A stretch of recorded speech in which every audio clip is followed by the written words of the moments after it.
Hi, my name's Jonny and this is my mental health selfie for mind. I wanted to talk to you a little bit about dual diagnosis of bipolar and alcoholism. So I should start with a dramatic experience which happened about 4 years ago at the culmination of a bipolar episode. I became obsessed and scared, and I didn't sleep, and I thought that I was being followed by the secret police. And I ended up driving in my mum's car around a racetrack, and I was followed by the police and quite rightly arrested and sectioned. And it was a very traumatic experience, particularly in the hospital afterwards, and then a very difficult experience getting myself back on my feet, and some of that has been mentioned in a previous blog that I've done for Mind. I was sectioned aged 17 and 19 as well, and I think for the same condition and similar experiences, and I think that from age 19 to 36, when I got into recovery from alcoholism, I basically medicated my bipolar with alcohol, and one thing fueled the other.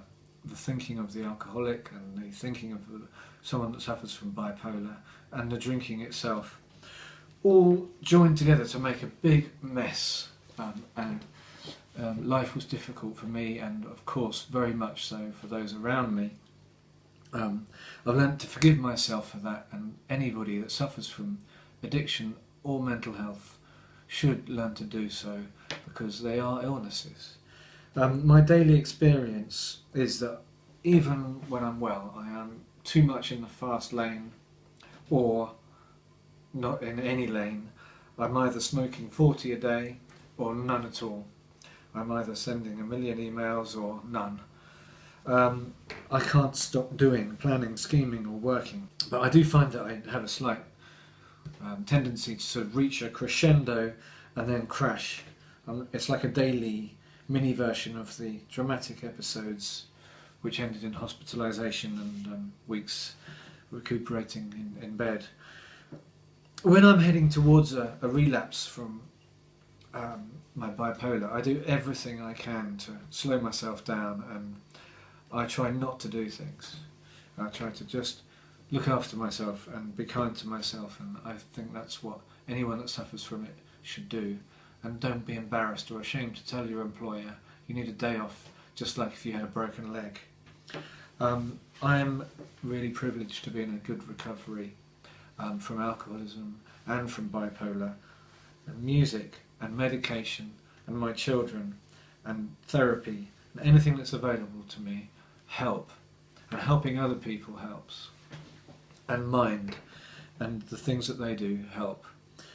So my suggestion to anybody that's suffering from these conditions is understand them, accept them, and you can get over them, and help beat the stigma by talking about it.